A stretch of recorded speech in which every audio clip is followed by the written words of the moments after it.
देखिए, महाकुंभ में जो हादसा हुआ है, जिस तरह से भगदड़ मची है, उसके बाद वहां मौजूद लोगों के रिश्तेदार और स्नान करने के लिए जाने वाले लोगों के मन में बहुत सारे सवाल उठ रहे हैं। और देखिए, इस खबर के आने के बाद में सभी लोग अलर्ट मोड पर हैं। ऐसे में कई सारे ऐसे कदम उठाए गए हैं ताकि इस तरीके की जो घटना है वो दोबारा ना घटे। क्या कुछ किया गया है, आपको डिटेल के साथ एक रिपोर्ट दिखाते हैं।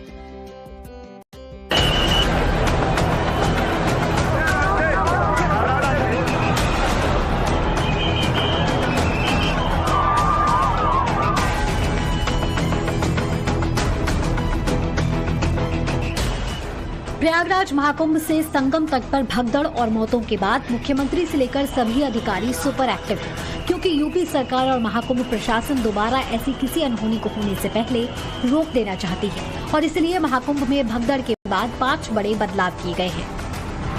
पहला बदलाव, पूरे महाकुंभ को नो व्हीकल जोन घोषित कर दिया गया है, यानी कोई भी वाहन अब मेला क्षेत्र के अंदर नहीं चलेगा, सभी को पैदल ही चलकर घाट तक जाना होगा। दूसरा बदलाव, पूरे मेला क्षेत्र को वन वे कर दिया गया है, यानी जिन रास्तों से लोग आ रहे हैं उसी रास्ते से वो श्रद्धालु वापस नहीं जा सकेंगे, वापसी के लिए उन्हें दूसरा रास्ता तय करना होगा।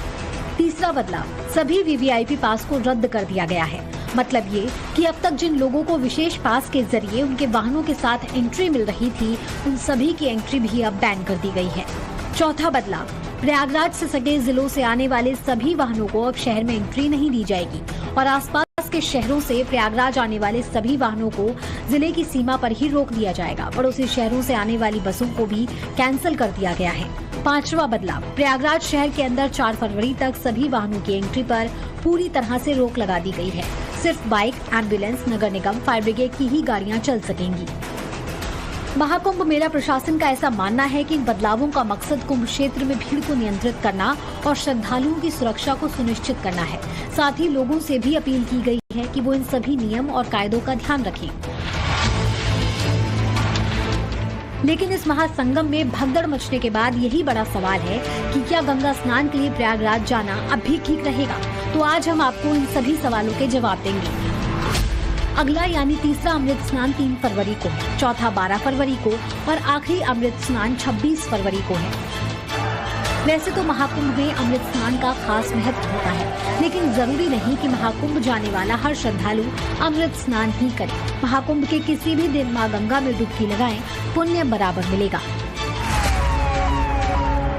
महाकुंभ में भगदड़ की एक बड़ी वजह संगम नोज पर अनुमान से ज्यादा भीड़ उमड़ना है। दावा किया जा रहा है कि त्रिवेणी पर स्नान करने की ख्वाहिश लिए सनातनी आगे बढ़े और इसी दौरान हादसा हो गया। ऐसे में अगर आप महाकुंभ में स्नान करने जा रहे हैं तो जरूरी नहीं कि संगम पर ही स्नान करें। मां गंगा, यमुना और अदृश्य सरस्वती की धारा का मिलन जहां होता है, जरूरी नहीं है कि वहीं पर डुबकी लगाएं। महाकुंभ में 40 से ज्यादा घाट बनाए गए हैं। 40 वर्ग किलोमीटर का एरिया है। ऐसे में जिसे जहां भी मौका मिले वो वहीं स्नान कर सकता है। जरूरी नहीं कि खास जगह पर स्नान करने की ही कोशिश की जाए। लगभग 15 से 20 किलोमीटर के दायरे में अस्थायी घाट बनाए गए हैं। उसमें कहीं भी वे स्नान कर सकते हैं। आवश्यक नहीं कि संगम नोच की तरफ ही आए, क्योंकि भीड़ देखते हुए खासतौर पर जो बुजुर्ग हैं, बच्चे हैं, श्वास के रोगी हैं, उनको लंबी दूरी तय नहीं करनी चाहिए और जहां पर हैं वहीं पर आराम से पहले स्थिर होकर के कार्य करें। प्रशासन को अभी से मुस्तैद रहना चाहिए।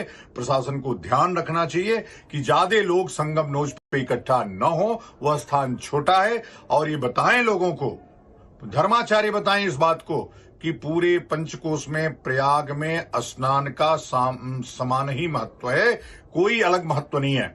जहां भी स्नान करेंगे वो संगम ही है, वो पुण्य क्षेत्र ही है, वहां अमृत ही मिलेगा आपको। महाकुंभ में स्नान के बाद बहुत देर तक नहीं रुकना चाहिए।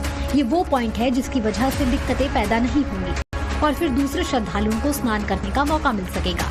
जितना ज्यादा वक्त स्नान के बाद लगाएंगे वो दूसरों का इंतजार लंबा कर देगा।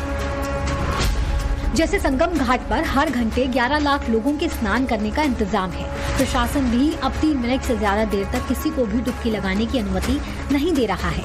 जिस घाट के पास श्रद्धालु पहुंच रहे हैं वहीं से स्नान कराकर उन्हें वापस लौटाया जा रहा है। एक बार मेला परिसर से जाने के बाद दोबारा एंट्री की तो उसके लिए 5 किलोमीटर लंबा सफर आपको तय करना पड़ेगा।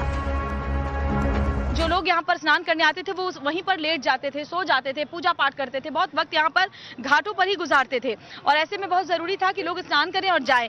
कम से कम आज से ये जो नियम है वो हम देख पा रहे हैं कि आज से लोगों को स्नान करने के बाद फौरन जाने के लिए कहा जा रहा है। घूम घूम कर जो पुलिसकर्मी हैं वो जाने के लिए कह रहे हैं, क्योंकि अभी तक देखिए श्रद्धालु जब ये कहते हैं कि हमें थोड़ी देर और रहने दो तो पुलिसकर्मी भी उन्हें थोड़ी देर और छोड़ दिया करते थे, लेकिन उसकी वजह से भीड़ जो है वो बढ़ती चली गई। तत्काल आप वही स्नान करें और अपने पुण्य का लाभ ले, क्योंकि 150 वर्ष के बाद कुंभ मेला आया हुआ है और आप जहां भी गंगा किनारे नहाएंगे, चाहे प्रयागराज के सीमा में हो, प्रयागराज के सीमा के बाहर हो, बनारस में हो, काशी में हो, कहीं भी गंगा स्नान करते हैं पूरे भारतवर्ष में तो आपको पुण्य वही मिलेगा।